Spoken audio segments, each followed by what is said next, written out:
Namaste, beautiful. Welcome to practice.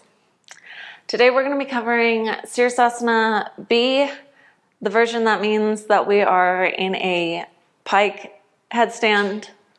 I already taught tripod in a different class. I don't know, they're kind of both called Sirsasana B. It's a little bit confusing.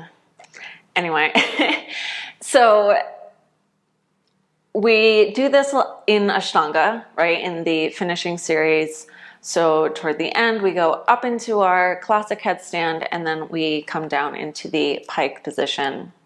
So I think this is a really nice thing to learn because when we are learning the way that we need to move our body in order to achieve this headstand, then we can kind of apply what we learn to other variations of headstand. And so by other variations, I mean like other feet variations. Yeah. So let's go ahead and get into our headstand. So this is assuming that we already know how to get into headstands. So if you still have questions about how to get into headstand, then I will link the video I made teaching that here, and you can learn that first. Otherwise, let's go ahead and get into our Sirsasana A. So, fingers interlaced, head in between our hands, and let's press up, please.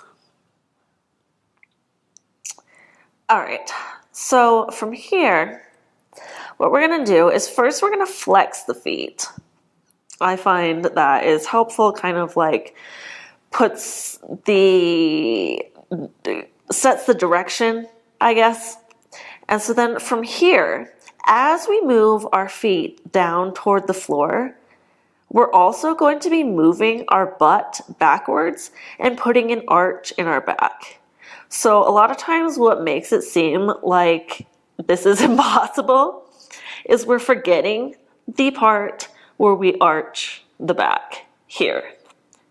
Yeah, so the more arch you have, then you're countering the balance, right? You're countering the feet with the butt.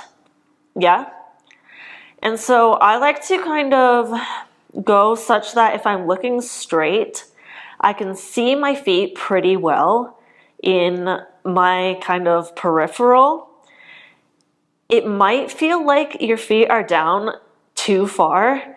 In my experience, I have to feel like my feet are down too far in order to have the straight line that I'm looking for, which I think is in part because the back is arched, and so then we're kind of feeling a little bit of like maybe the belly is touching our thighs a little bit, which is more because of the arch of the back than because our feet are down too far.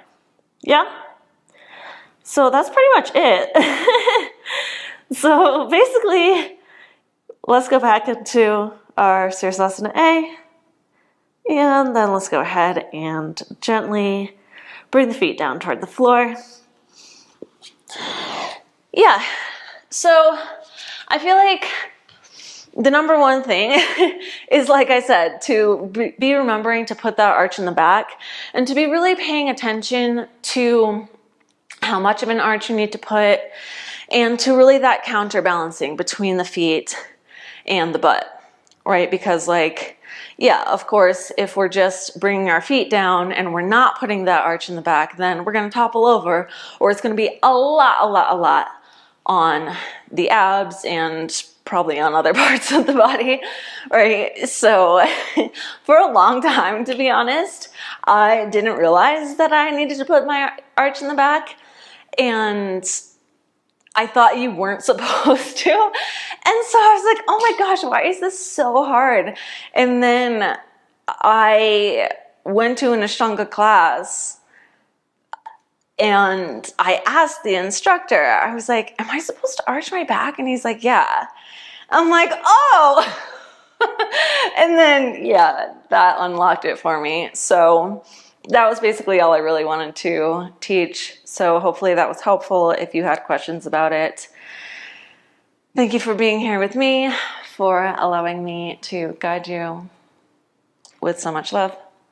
Namaste.